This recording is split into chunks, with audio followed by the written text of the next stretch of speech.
আচ্ছা, প্রথমত আমরা যেটা করব সেটা হচ্ছে এখানে আমরা একটা টেবিল আঁকার চেষ্টা করব।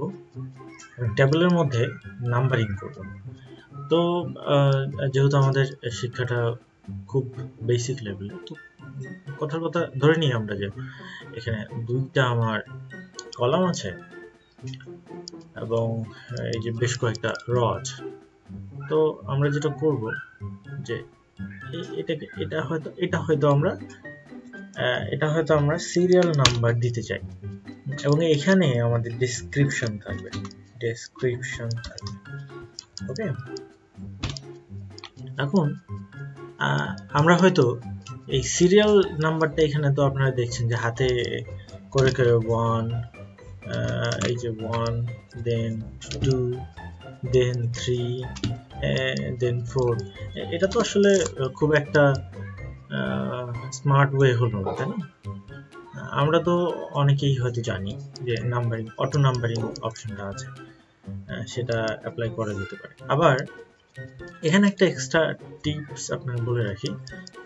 আপনি হয়তো আপনার যে সেলগুলো আছে, আপনি হয়তো আরো কিছু অ্যাডেড বক্স নিতে চান, হয়তো অ্যাডেড টেবল নিতে চান। সেক্ষেত্রে আপনি যে প্লাস সাইনটা যেটা আছে কর্নারে, আপনি যে কোনো সেলের বাম পাশে যদি আপনি প্লাস সাইনটাতে ক্লিক করেন, তাহলে আপনি কিছু এক্সট্রা আপনি কিন্তু অ্যাড করতে পারবেন। সো এটা কিন্তু অনেক ইজি হয়ে যায় ব্যাপারটা, তাই না? এখন যে বিষয়টা হচ্ছে, আমরা এইটাকে 1, 2, 3 এভাবে লিখে রেখে নাম্বারিং করতে চাই না। আমরা যেটা করতে চাই, আমরা এই সেলটাকে অটোমেটিক্যালি নাম্বারিং করতে চাই। তো আমরা কি করব? প্রথমত তো আমরা এই সেলটাকে সিলেক্ট করব, তারপর আমরা যাব হোম ট্যাবে। সেখান থেকে আমাদের এই যে অপশনটা, যেটা হচ্ছে প্যারাগ্রাফের উপরে যে অংশটা, এখানে নাম্বারিং একটা অপশন আপনারা দেখতে পাবেন। এই নাম্বারিং অপশনে বিভিন্ন রকম নাম্বারিং এর কিন্তু ক্যাটাগরি আছে। আপনি চাইলে ABCD করে দিতে পারেন, ক্যাপিটাল A দিয়ে করতে পারেন, রোমান দিয়ে করতে পারেন, আপনি নর্মাল ABCD করতে পারেন, হোয়াটএভার, এবং আরো অনেক নাম্বার ফরম্যাটিং কিন্তু এখানে করা যায়। আমরা আজকে যেটা করব, আমরা নিউমেরিক্যালি হচ্ছে 1, 2, 3, 4 করে এই জিনিসটা করব। এখন আপনারা খেয়াল করুন যে এই যে এইগুলোর পরে যে 1 এর পরে ডট, 2 এর পরে ডট, এটা কিন্তু আসলে এই পাশে এসে ভ্যানিশ হয়ে গেছে, তাই না?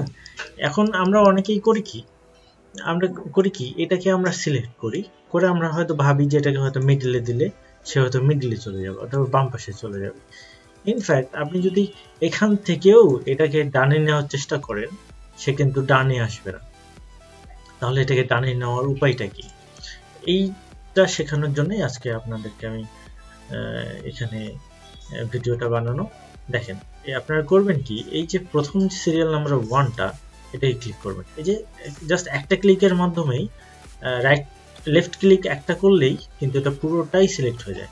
এখন এটাকে জাস্ট আপনি লেফট ক্লিক করে জাস্ট এইভাবে টেনে দিবেন, তাই না? আমরা যদি আরো একটু টেনে দিই, কথার কথা এটা, তাহলে দেখেন যে আপনার এখানে কিন্তু এই অনেকটা জায়গা বেঁচে যায়। এখন আপনি হয়তো আপনার এই সেলটাকে আরে একটু কনজেস্টেড করে দিতে পারেন, তাহলে আপনার কিন্তু ডেসক্রিপশনের জন্য একটা বিশাল বড় জায়গা ফাঁকা হয়ে গেল।